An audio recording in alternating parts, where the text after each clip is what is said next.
昔日知名童星小冰冰温兆宇曾有过2段婚姻，并生3个孩子：小小冰、迷你冰、萌萌冰。2017年与第2任老婆陈义君离婚，双方一度闹得相当不愉快，最后协议萌萌冰监护权归陈义君所有。不过小冰冰日前上节目分享夫妻谈钱伤感情的经验，她坦言与前妻对于金钱价值观差异是婚姻触礁的原因之一。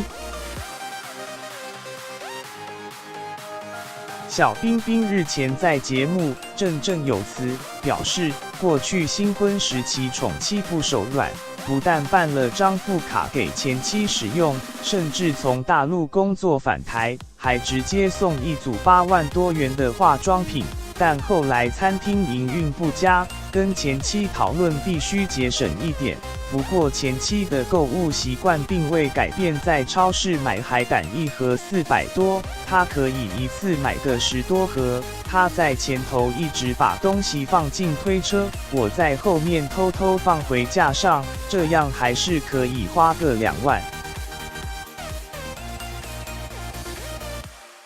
小冰冰还透露，和陈义君结婚前曾带他和妈妈见面，当时签订婚前协议书，第1条是2年内不要生小孩，第2条是5年内不能离婚，第3条若到时离婚，财产要留给小小冰。一旁蔡志雄律师听完忍不住发言说，这婚前协议书听起来是以为了离婚为前提，显然是违反公序良俗。